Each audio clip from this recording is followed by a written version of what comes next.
Alright, guys, welcome back to another episode of Untier Talk. Today, we have approximately 10 billion tier shifts, and we got Slenit to hop on board to talk about it, as well as me and Najad like normal. Hi guys. Yo, Yeah, am I late? you're not late at all. Sounds good. And it doesn't even matter anyway. I have had no time to play PU in the past week whatsoever. My opinion of the drops is not shaped by any games I've actually played, so mostly be relying on you two about this. But yeah, big tier shifts. I'm gonna briefly summarize the non-new Pokemon things. So Arctivish and Silvally Fire both moved from PUBL to NU, so we can't resuspect them. That probably wouldn't happen for a while. We lost Silvally Dragon and Silvally Dark. At least Dragon was super broken. Dark was another Silvally. No one's really sad about that. We also lost Lipard. It'd be nice to have, but like whatever. It's not the biggest deal for the tier. And kind of similarly, we lost Hattrem. That gives a Jad a big boner. But Yes. but otherwise, like the tier will mostly get along without those mons. They're like relevant, but not the biggest things. And then there's also all the things like slowly traveling down towards PU. All the stuff that released with Pokemon Home, Corsola, Alolan Dugtrio, Farfetch'd, Flapple, not Flapple, Lanoon, not Lanoon. But there's Meltan, there's Alolan Persian, there's Rapidash, which we probably won't get. I think it's going to stay in NU. There's Stunfisk. All that stuff dropped to NU, so we've got them moving closer. Also, Dugtrio dropped from OU to UU. Now that Arena Trap's banned, we'll eventually get Dugtrio, and he'll actually probably be good if DLC doesn't change things up a lot. Okay, that's all that stuff summarized. As well as we got Galarian Slowpoke. I guess I'll toss that out there. And now let's talk about how we got 6 amazing, super strong, big top tier threats. Oh yeah. So, Appleton. I believe between the two of you, Appleton is the mon that you both find the most broken out of the drops, if I'm not mistaken, based on what we've talked about. I don't know if it's the most broken, but definitely like ridiculous. I mean, like we don't really need to go. We don't need to like go too much into depth on like how ridiculous it's been because, like in between its set, like Apple Acid. Well, Apple Acid is such a stupid move in itself, but don't let me get started on that. Mm-hmm. Apple Acid, Body Press, and Draco, you basically cover the entire tier. So, and it's unkillable on top of that because its only real, its only real weakness is sort of half covered by thick fat. So it's like, right, I need to have a Specs Glaceon, or I cannot kill this. That's basically how most games work. Yeah. Yeah. I think that because it's just silly fat. Like, on top of that, it has access to Omniscia, and it actually can win a Mr. Ryan, for example. Yeah, and it's very easy to just watch a game with your fat amnesia curse sets and be like, oh, that just won because it's very silly. You just kind of don't kill this thing from the games I've been watching. I don't see people making big mistakes when they just cannot kill an Appleton. I just see them not being able to kill Appleton because there are so few things that do it. Silvally Poison is one of them, being a pretty excellent mon right now. Poison and Fighting, clearly like the new best Silvallies. And then, like Jad mentioned, there's a bit of Specs Rhyme, Specs Glaceon. That's about it. That's pretty much. There's not many things that will actually just kill this thing. Yeah, it's extremely unfortunate since Appleton could have been one of like the PU's saving grace, given that it might have been like really helpful to have like a really fat Pokemon which had recovery, which could take on a lot of the meta. Right, that's a good thing that we need. Yeah, but, Silvally's, Poniard, all that kind of stuff.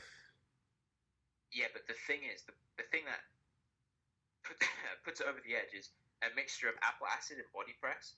Having those two moves on a mon which is defensive means that even though Appleton is really like passive, I guess if you could say, like its offensive stats aren't stellar, right?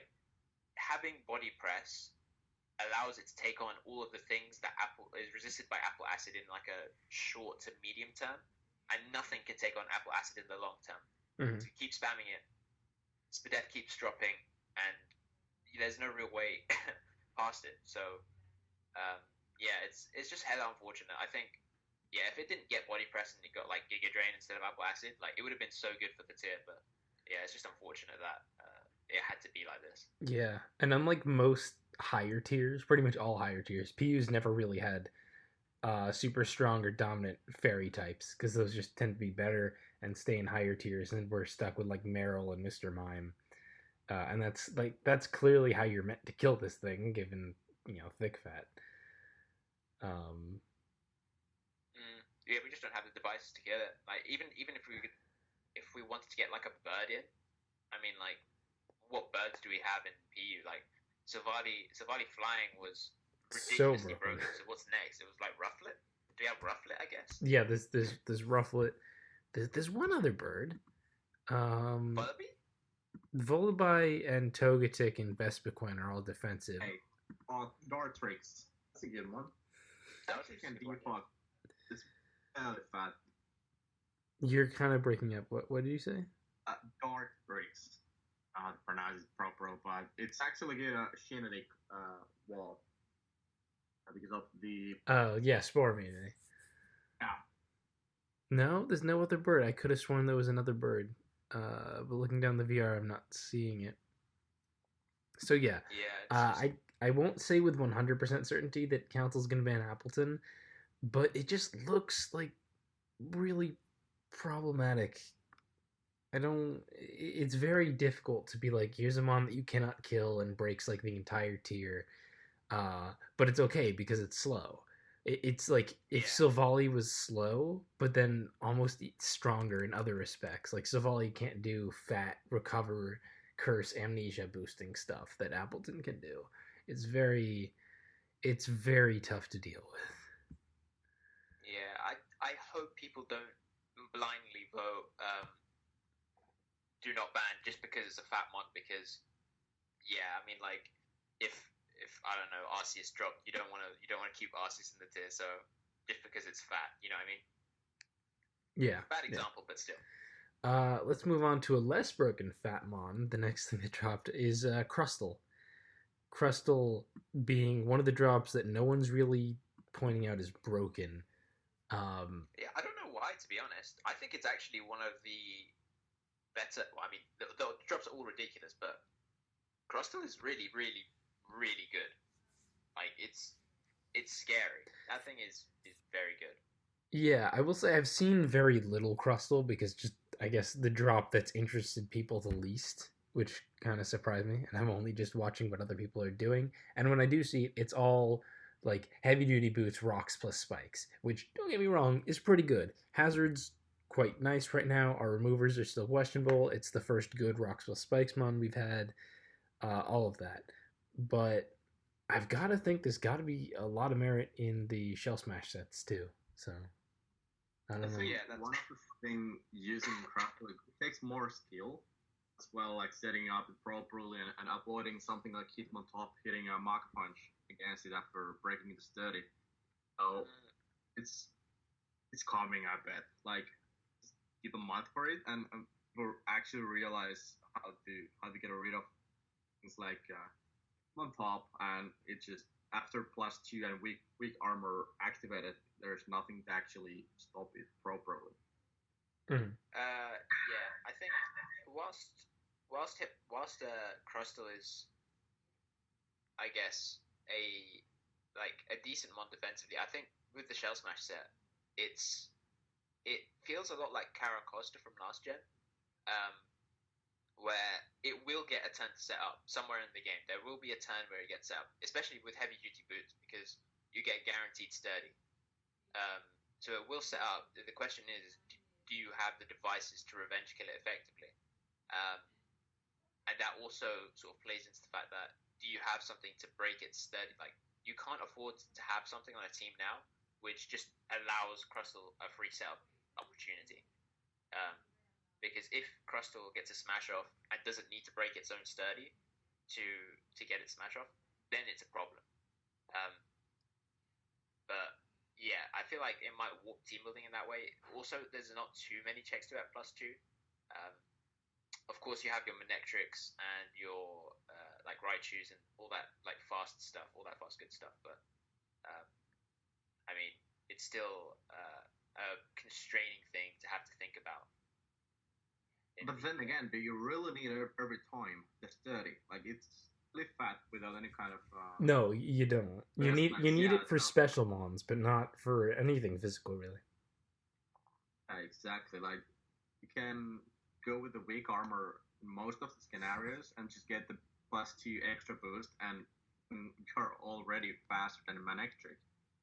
Yeah, that's the scary part. Is that like Crustle at the moment, I'm sure will run sturdy, heavy duty boots, and then as the meta develops, I'm sure people will start to experiment and use. Oh, what if I use I don't know, random berries, or what if I start to use weak armor and that type of stuff. So it's a constantly evolving thing. Random berries and call it innovation. That's my favorite. But yeah, like this tier is balanced super weirdly at the moment, and there's plenty of things to sort out before we hit into like the PUBL and Slam and like that real meaty tour chunk that's coming up soon. But Crustle, I feel like, is probably going to end up balanced. Like we're just going to get more stuff, and it'll end up being fine. But I can't really see it being bad.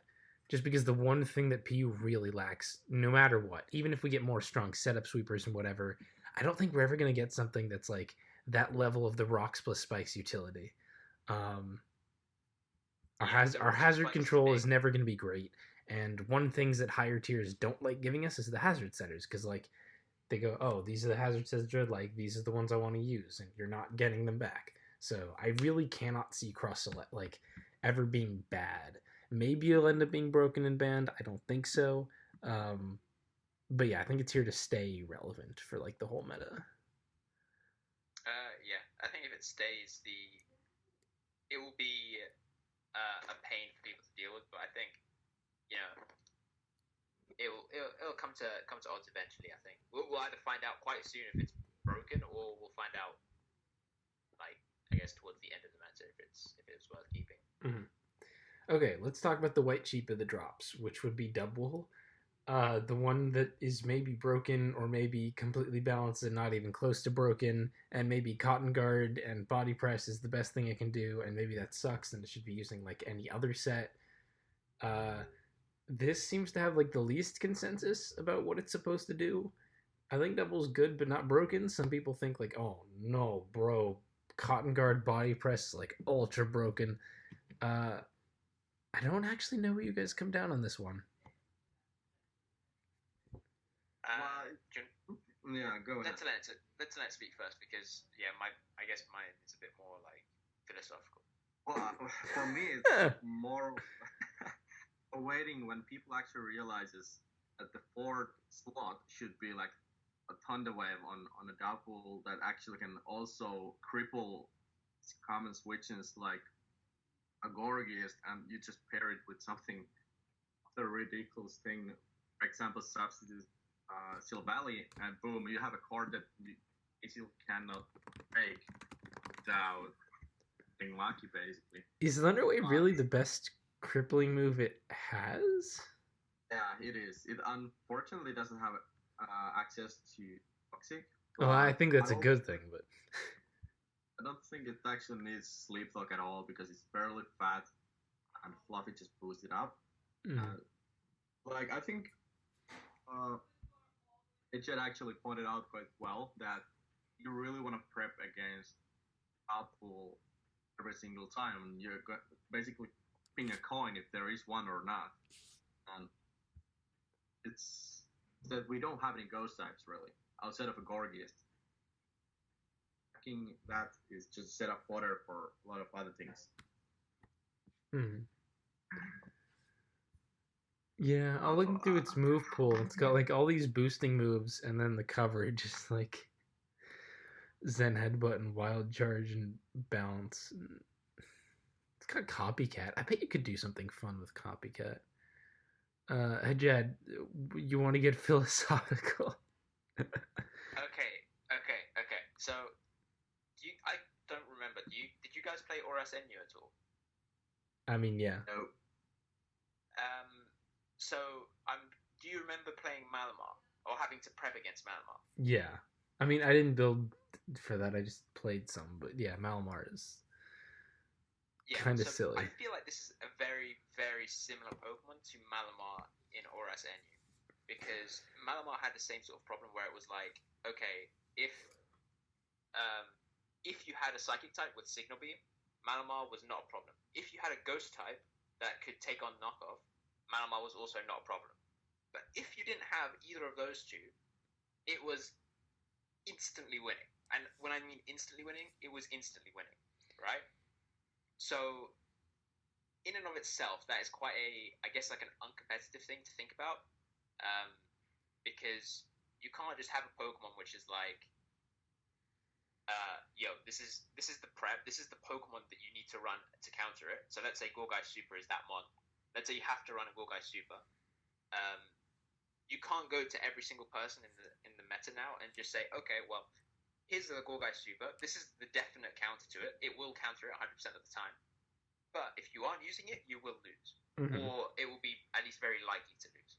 And that, I guess, I didn't really agree with the tiering decisions at the time in Oras Enu to keep Malamar in the tier.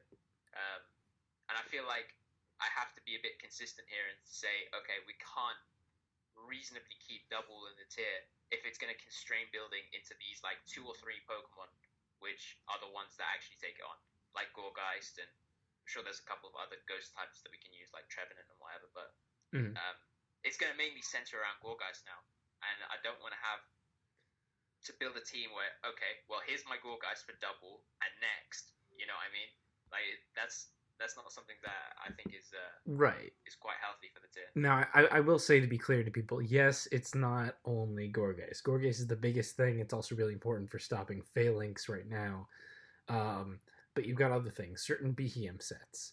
Iron Defense Masharna, probably, or like certain Masharna sets. You've got Mr. Mime can do some stuff, probably with Trick. Mr. Rhyme's Focus Blast does plenty. Mold Breaker Throw with Storm Throw, I suppose. And there's definitely more stuff I'm not listing. You know, the rare like Dracloak or Nasty Plots of Gorgeist Normal. Like, there are other things to list. It is not literally just Gorgeist or lose. You know, Ghastly, whatever. But to a large degree, Gorgeist is like by far the best mon to stop this, and there are still like, it does beat a large swath of the tier. Yeah, I think eventually the meta will develop into those, or will center around the Pokemon that do beat double. So you mentioned there, like Masharna, Behem, Mr. Mime especially. Those Pokemon will gain a lot of popularity if double stays in the tier. Now the question is, do you want a meta which is centered around 4 or 5 complete double counters? Because I don't think that's really count. Let's be clear. I don't think that's the question. I think we're all aware that like if the meta really comes down to that, then we're removing double. I don't think anyone's arguing against that. The question is that where the meta is going to end up? And if it does, then yeah, we're gonna have to deal with double. For now, it's not the biggest pressing issue maybe, but it's pretty gosh darn annoying, and we're gonna have to figure out what we want to do about it. But I don't think anyone's really debating like, oh, we should keep double because there's 3 stops to it, even though there's the only 3 stops. That's not gonna be a serious debate. I feel like that's the main argument, though. I feel like the main argument to keep double in the tier is, look, we have counters, you know, when in reality it's not really oh, look, we have counters. It's more like wow, you have to use one of these Pokemon or it's extremely effective. So it's going to be interesting, I guess, to see how it develops over the next few days. To see if it's really like, or it really was like Malamar, where if Malamar started setting up superpowers, you lost. So is double setting up Cotton Guard the same as you losing, like Malamar back in the day? We'll have to see over the course of the next few days, I guess. Yeah. So I think that just about covers double. Phalanx. Phalanx is probably like the most outwardly broken looking Mon. If you get someone who doesn't really play a lot of PU and they look at the drops and be like, what would you think is pretty broken? The one with the Omni Boost move that does the Omni Boost. The only Mon I've actually like the only games I've played were messing around a bit with Phalanx and its Shed Shell set, which I think people like need to hear and remember that this is a thing because it can actually switch out after no retreat if you run a Shed Shell, and then you can do things like break with Phalanx and Healing Wish and break with Phalanx again. Is that just a quick question? Is that a bug or is that like no, a real mechanic inside the game? That's a real thing. Oh shit! What the fuck? What kind of coding is that? Well, because Shed Shell lets you switch out. That's what it does. Like if you ingrain, you're normally not able to switch, but Shed Shells let you switch out of ingrain. You know. What could be a bug, or at least like it's probably intentional on some level, but it's still very funny, is that if Phalanx is permatrapped before it uses no retreat, then it'll be able to. So the way you use no retreat is it boosts all your stats, and then it goes, you can't escape, and then after that, you can't use the move again. So you only get to Omni Boost once. But if someone permatraps you before that with moves like Block, Mean Look, not Octolock though, Anchor Shot, or Spirit Shackle. No, not semi-trapping moves, not like Whirlpool or Infestation. Just perma-trapping moves, like the ones I mentioned. Then you'll be able to Omni Boost as many times as you want, and it won't stop you. But only like if you've been Mean Look before that. It's not really relevant, but it's pretty funny. Anyway, Phalanx Omni Boosting is pretty silly. Gorgeist is a big answer to that, and even then, Lumberry sets, subsets, like there are ways to mess with Gorgeist. You've also got the Scarfers that outspeed it, but won't OHKO it probably. You've got certain mons that can do better depending on the coverage, like maybe Behem wins because it's not Mega Horn, or Shinotic because it's not Poison Jab. But it's real scary right now. It kind of just murders things because there's not a lot to take it on. This kind of a weak tier. Tossing in an Omni Boost is like, well, that's a big deal. Yeah, I think Phalanx is, I guess, if you were to, I guess, present the tiers options versus Phalanx and like show or like say the Pokemon, this is what it can do, and this is our options versus it. I think it ends up looking like the least broken of the drop, potentially, apart from like Hitmontop or whatever, but it ends up looking like the least broken because we have a lot of counterplay to it, like both offensive and defensive, and it ends up, I guess, looking more like a really good Pokemon rather than a broken one. I can't imagine looking at the tier and going, yeah, it looks like we have a lot of Phalanx counterplay. It looks like we have a lot of defensive Phalanx counter. What are you even looking at? What looks like defensive Phalanx counterplay aside from... What? What are you talking about? Right. So here's the thing. With Phalanx, it's like everything is dependent on the set that you run. So for example, every Phalanx set will have no retreat and then like close combat. So now the other two slots will essentially decide what beats you and what doesn't. Not every set. Like Choice Band and Choice Scarf and other stuff actually look pretty decent. It's just that those aren't really like the super broken things we're talking about. And then they have competition from Hitmontop and Silvally fighting and whatever. So I wouldn't say that. But like the Omni Boost is the stuff that would be a problem right now. And that runs no retreat and close combat. Yeah. So if we go a bit deeper into that set, if you want to break past like Gorgeist and stuff, you need Swords Dance. I think Telenet has a PTSD from Swords Dance no retreat. I'm still kind of trying to get myself together. He's still trying to gather himself after that game, yeah. I think having Swords Dance is really good for breaking past like the fat stops like Gorgeist, Rishana, whatever, right? But if it ends up meaning that you actually end up losing a coverage move, so you won't be able to run Throat Chop, or you won't be able to run Poison Jab, or something like that to take on one of I guess a different set of counters. So I guess in that aspect, running a phalanx counter isn't too different from running a throw counter at the moment, or like another fighting type counter that we've I guess used in previous. So it's like it's not really constraining.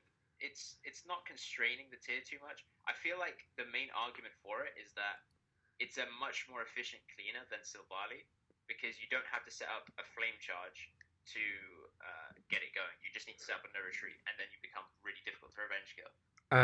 I would like to clarify what you've said because it's like I think I get what you're going for, but it's going to sound wrong to people. It is similar to throw in that like beating throw can be very set dependent. It's like, oh, Shiinotic, but then it turns out to be poison jab or whatever. It is very different to throw in that you cannot beat throw. You cannot beat phalanx like offensively. You checking it offensively is very different, and also throw is much more reliably beaten by things like Shiinotic because poison jab is much more rare. Also, Behem and Mishana just in general beat throw a lot better, whereas they don't handle phalanx. It is similar in it being a coverage dependent fighting type mon. Yeah, but that's not to say that we're treating them the same at all. Oh yeah, no, I'm not trying to compare them as like Pokemon or anything or what roles they perform. I think the I guess the list of fighting types or the list of fighting type counters that you would use to take on throw and phalanx are quite similar. That's probably where I was going with it. And it helps that you already like even if we removed phalanx, you'd still want strong fighting type checks because we still have throw. Hitmontop's pretty strong. Silvally fighting is very good. There's one other fighting, isn't there? Machoke. Machoke is dynamic punch stuff. I don't see it that much, but it's it's a thing. So yeah, that helps mitigate it a little bit. Yeah, it's honestly going to come down to like how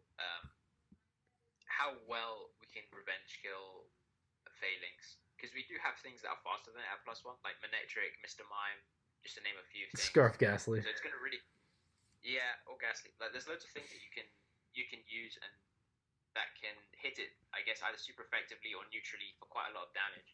So I'd probably wager that it is broken, but I don't think it's probably as broken as people would expect. Okay, Simon, anything you wanted to add on top of that? It's banned already. Fair enough. I'm really sick of it. Like the way I have playing against it and it is just literally it takes one rotation to block the blueberry from on the Gorgist, and on the second rotation it usually stands already somewhere like 76%. Stack up the rocks damage, and after Omni Boost you just go in, and if you really keep it on the back and let it take any kind of chip, it pretty much always you've started to break up. I think the end of that is going to get completely lost. You started talking about how Gorgeist you can like boost with phalanx and knock throat chop its Culver Berry, and then healing wish, and go back in again. You can just go in and clean it up. But even then, if you play wisely enough, you can just keep it on the back basically all the game, and last 5 turns you just set up and win because there's nothing at full HP anymore that actually can take close combat from you. It's not even anymore a situation where you are like, okay, well, we got the Shiinotic. Like, Shiinotic is most often forced to come in if you pair it with other fighting type, let's say with the Thor. Then you have already stupid as fighting core. Or like H played against me with the flamethrower Silvally. But yeah, there's a lot to do to support your phalanx with the healing wish and the lures and all that. Yeah, I think it's kind of like a picture of the meta at the moment though, because when that team that I brought versus Telenet was sort of built around a Silvally fighting lure plus phalanx like cleaner, and it kind of shows off like the meta right now where it's like, okay, you can't really afford to sit on a balanced core and just be like, okay, I'm going to pivot around this balanced core, and then I'll bring in my breaker, and then I'll break you down, and then like, it's not like that anymore. It's like turn one, you have to be performing your win con immediately, and then you know, you have to be really offensive in this sense, really like pushing your game plan, so to speak. So yeah, like there was very little in terms of defense in that game. Like, I'm pretty sure the only defensive ones I had, I just sacked. Yeah, there was no point keeping them. I think what struck me the most on my few games that I played is like there's not a ton of counterplay without being. So you can be very prepared and have one avenue for counterplay, or you cannot be very prepared and have no avenues for counterplay. But I haven't really seen a case where there are like multiple options to try to play around it, where you have like different avenues of aggressive play. It turns games very linear. And the games that have seen people not have much counterplay and lose have pretty much been exclusively like, oh, he flamethrower burned me or something. Like, that's pretty much what you're relying on if you don't have this one very linear method of counterplay, which to my mind is the biggest annoyance.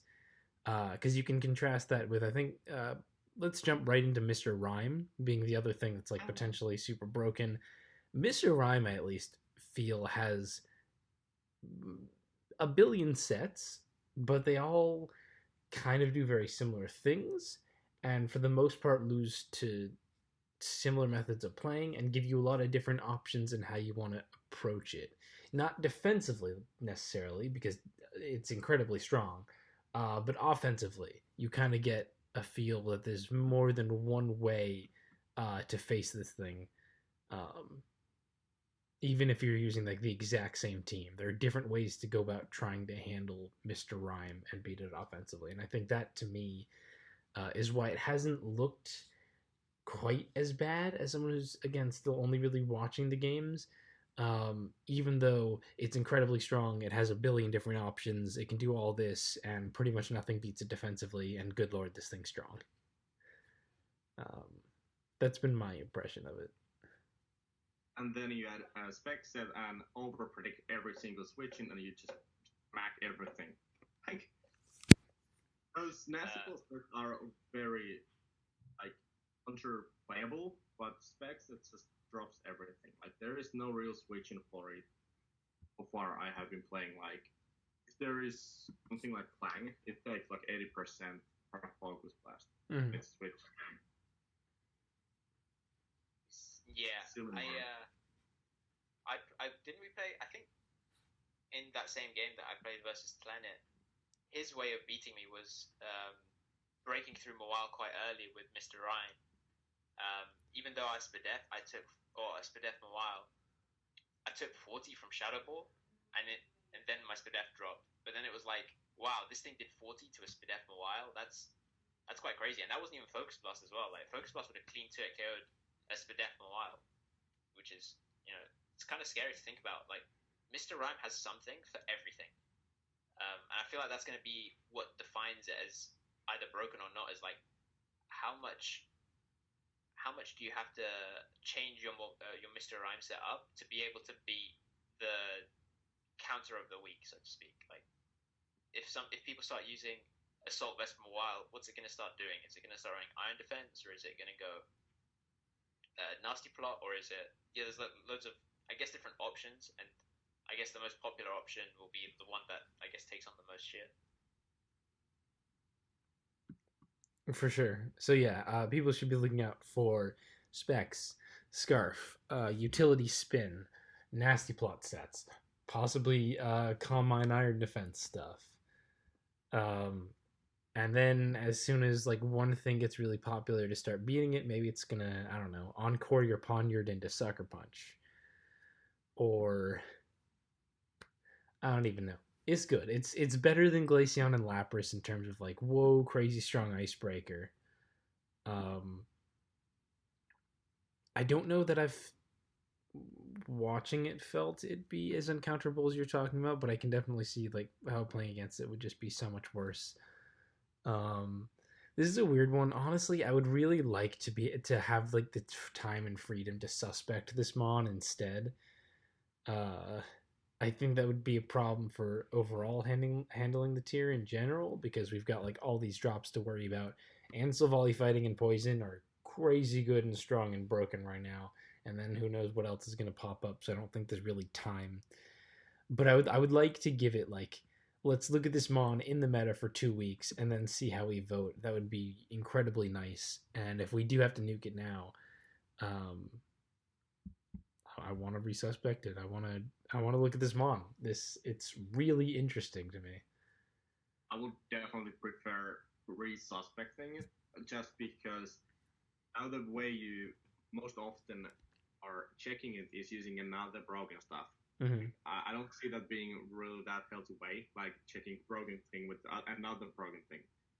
And we are in a situation, in my opinion, that use basically 15 different months where those like 7 is already broken and over the top, making this tier just repeating itself. There is a lot of a mirror match right now because of that.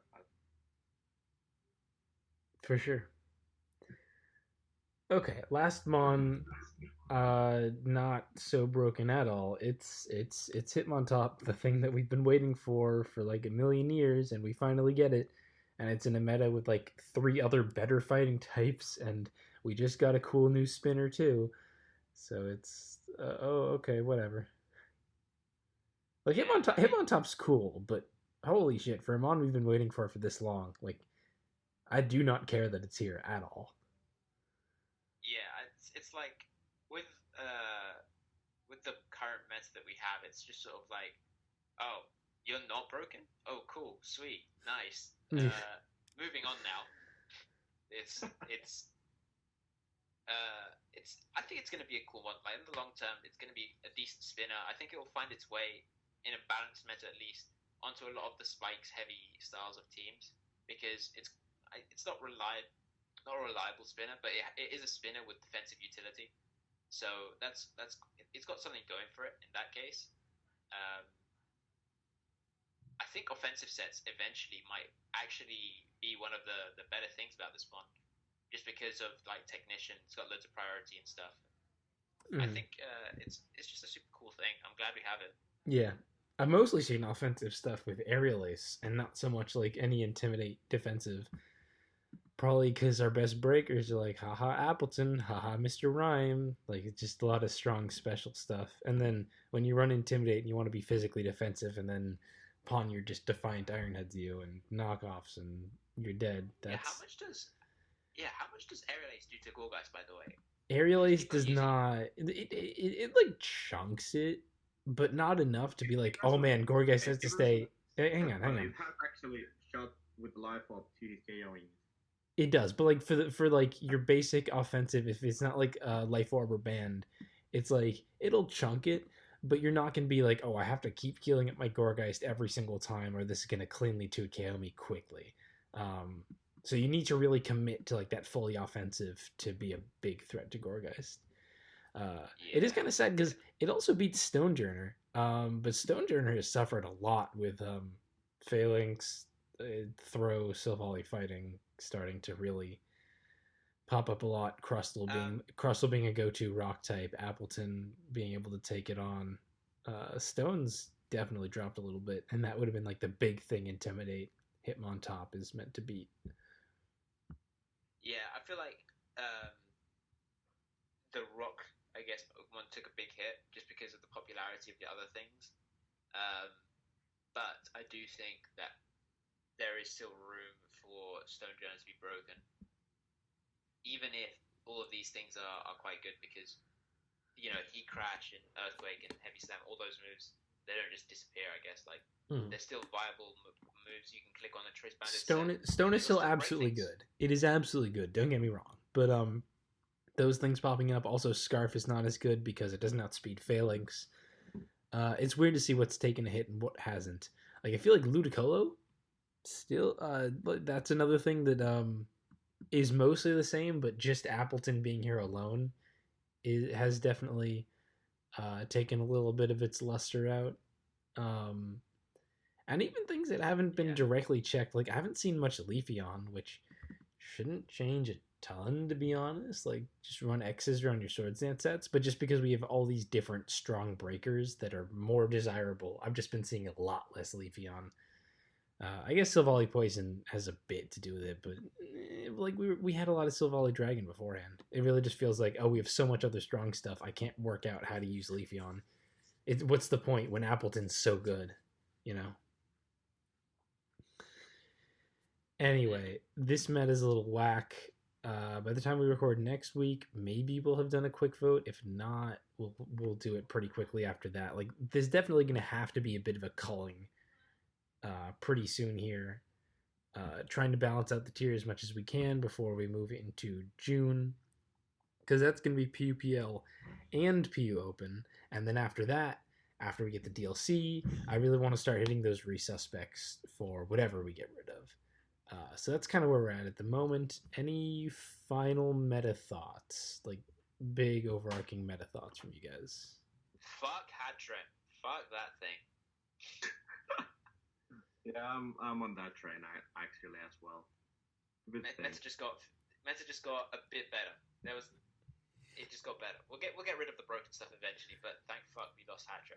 Okay. I mean TX brings it every time when it's a team talking about any kind of a team.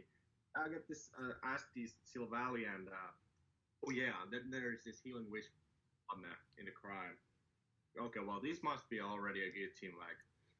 I'll go off. Mm-hmm.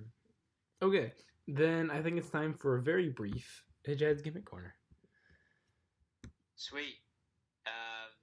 Does Senate want to go first? That's the tradition. Yeah, if you have anything you want to share, not mandatory. We already mentioned the set. The Mr. Rhyme with Iron Defense, Calm Mind, Rest, and Stored Power. I'm coming at you after this game. Oh.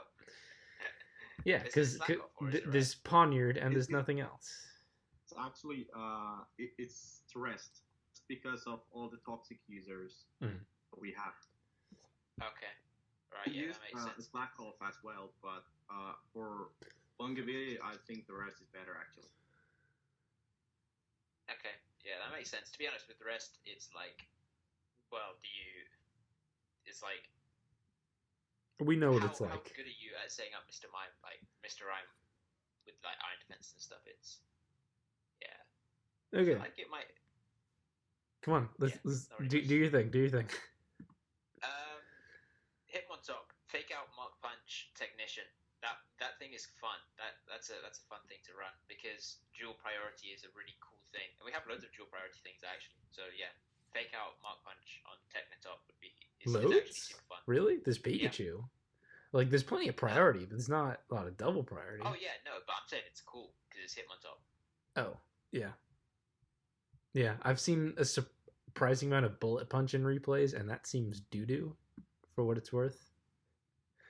I'm not. Oh yeah, no. I mean, it does hit Mr. Rhyme a bit better, but I don't understand why I'm seeing so much Bullet Punch. It looks real bad. Well, just the typing at the Bullet Punch is bringing, like, I think arguments has been more or less that, okay, well, there's already close combat as a fighting stab. I mean, yeah, no, I get why people are attracted to it. Just don't do it. It looks bad. It's not worth it. It should be always a Mark Punch. Mm-hmm. Yeah, and one other thing, just a really brief thought. I was playing, I think, Based Scythe, and he's been a friend of mine for quite a while in Smogon. And he was using a hyper offense team, which is like screens offense, and he had an Ice Skew on it. And it got me thinking, Ice Skew is really like good when it's got its ice face broken and everything, like it's in that mood. So when you're playing hyper offense, I feel like you don't really get the opportunity as much to set up like belly drum or swords dance or whatever, right? And then not take a special attack because people have like time to strategize and think, okay, well, if he's going to do this, I'm just not going to attack him physically. So my idea was running a choice banded adamant ice skew with on like a hyper offense team. So if a Silvally attacked you, for example, like wants to click multi attack, you switch into your ice cube, you get your ice face, you have a 360 something speed fast breaker, right? Mm-hmm. And that might be scary. And ice face doesn't what's it called, replenish after you switch out either. So you have that for the entire game. It's just about finding the correct opportunity to switch it in.